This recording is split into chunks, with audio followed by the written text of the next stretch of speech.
Oakmont Country Club is hosting the U.S. Open for a record 10th time from June 12th to 15th. Its thick rough, deep bunkers, and lightning-fast greens challenge players like few other courses in the world. Some courses ease you into the round with a friendly opening hole. Not Oakmont. The long par 4 first hole played as the hardest hole in the 2016 U.S. Open, doling out more double bogeys than birdies. The fairway slopes severely downhill to the green, which also runs away from the player. Land your approach on the putting surface and it might chase over the green, but land it too short into the downslope and it could kick over as well. The first green was the second hardest to hit in 2016. In the words of Oakmont head professional Devin G., you have to be so precise, especially in firm conditions, with where you land that golf ball.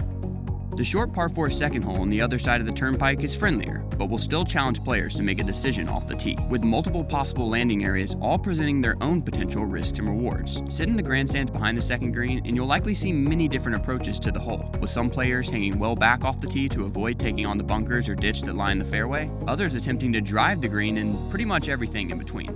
Once on the green, the job is far from done. The putting surface slopes back to front, requiring players to stay below the hole. Legend has it that W.C. Phones Jr., son of Oakmont founder Henry Phones, would drop a ball on the back of the second green every morning after the grass had been cut.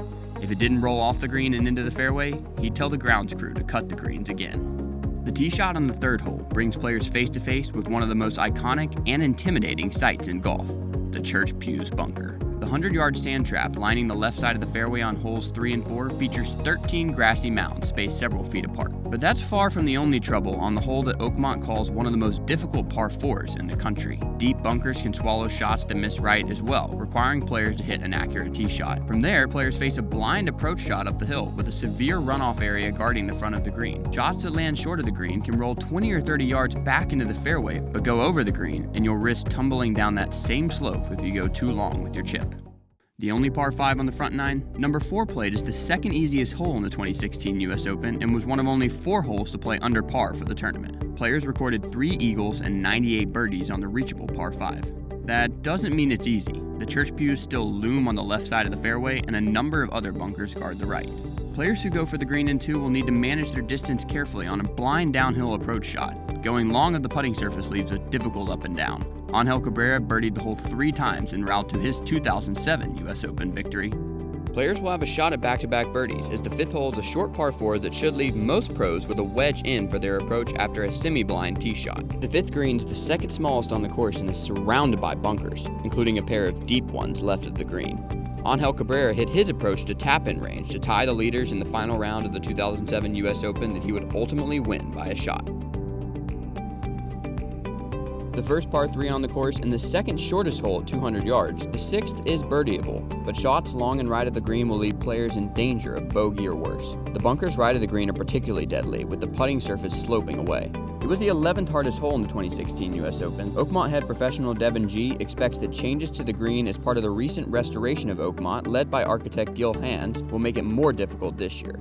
The long par 4 7th hole kicks off perhaps the most difficult 4-hole stretch on the course. The 7th played is the 5th hardest hole in the 2016 U.S. Open, giving up just 36 birdies compared to 157 bogeys or worse. The fairway on number 7 underwent one of the biggest changes in the Hands restoration, as players can now hang back with their tee shots to a wider landing area on the right that leaves a lengthy approach. If they want to be aggressive, they can challenge the bunkers and hit up the left side, which offers a better angle to the green.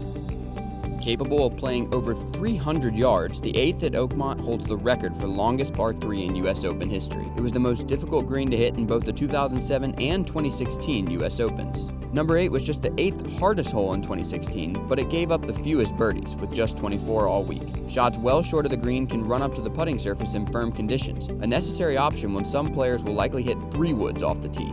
The length is not the only challenge. The massive Sahara bunker guards the left side of the green.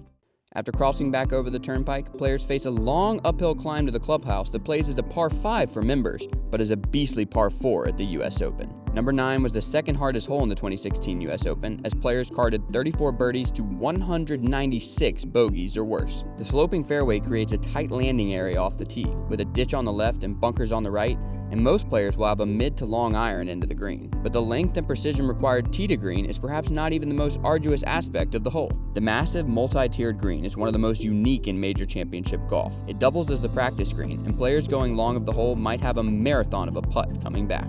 Just like the front 9, Oakmont's inward half starts with a grueling bang. The downhill par 4 10th hole plays the 4th hardest hole in the 2016 U.S. Open and could be even more difficult this year, as the Gill Hands restoration added a ditch across the fairway, already one of the narrowest on the course, that may force players to take a shorter club off the tee. The green slopes severely front to back and right to left. Any player that misses short or right of the putting surface will face a challenging chip, and birdie opportunities are few and far in between even for those who hit the green in regulation. Oakmont head professional Devin G said, "Any second shot on that green within 15 or 20 feet is an incredible shot."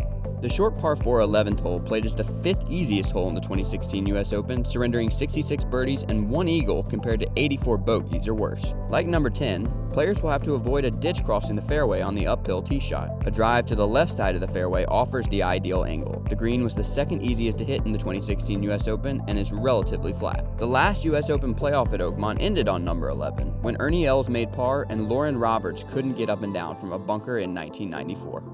Par 5s are supposed to provide birdie and eagle opportunities for the best golfers in the world. In the 2016 U.S. Open, the 12th at Oakmont, playing as the longest hole in U.S. Open history, doled out more bogeys and double bogeys than red numbers. Bunkers and ditches await on both sides of the sloping fairway. The hole played significantly downhill, making it reachable for many pros with 2 excellent shots despite the over 600-yard scorecard distance. But getting close to the hole can be difficult, even from just a few yards in front of the green that slopes away from the fairway.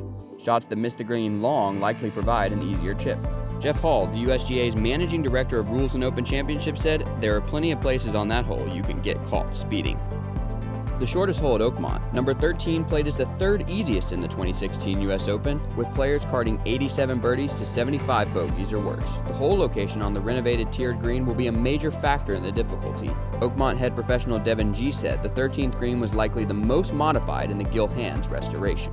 Players recorded fewer bogeys or worse on the short par 4 14th hole than at any other hole in the 2016 U.S. Open. Surrendering 72 birdies and 3 eagles, number 14 played as the 4th easiest hole on the course. Players will likely approach the green, the 3rd largest at Oakmont, with a short iron or wedge despite some added length in the Gill Hands restoration. Oakmont head professional Devin G said, "It's certainly a hole where, if you're in the fairway, it's a little bit of a green light opportunity." Players chasing the leader on Sunday better make birdie on number 14 because the 15th is a bear of a par 4 that played as the 3rd hardest hole on the course in the 2016 U.S. Open. The longest par 4 at Oakmont, number 15 gave up just 32 birdies compared to 177 bogeys or worse. The Piano Keys, another series of grassy mounds in a bunker less famous than its Church Pews counterpart, lurk left of the fairway off the tee. Oakmont head professional Devin G said he expects the changes made to the green and bunkers on the hole will make the 15th even harder than in previous Opens. Of course, with 2 superb shots, birdie is still possible at number 15. Johnny Miller made the last of his 9 birdies in the final round of the 1973 U.S. Open on his way to his historic 63 and the title.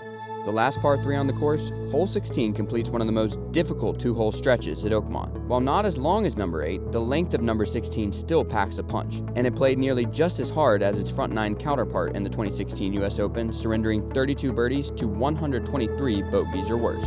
Players going left of the green could face their death in the long, deep coffin bunker that lines the entire length of the putting surface and beyond. The easiest hole on the course in the 2016 U.S. Open, the drivable par 4 17th offers players a shot at birdie or even eagle, and it gave up 135 red numbers at the last U.S. Open at Oakmont, by far the most of any hole. But going for the green doesn't come without risk.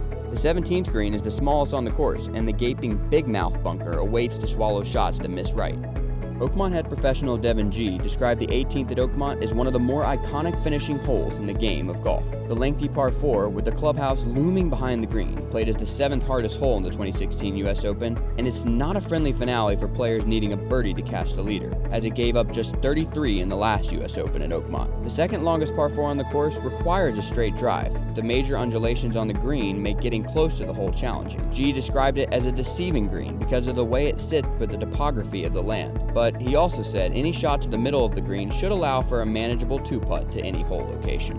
Should the tournament remain tied after 72 holes, the players would return to number 17 to play a 2-hole aggregate playoff on the closing holes. If still deadlocked after that, it would move to sudden death starting on hole 15.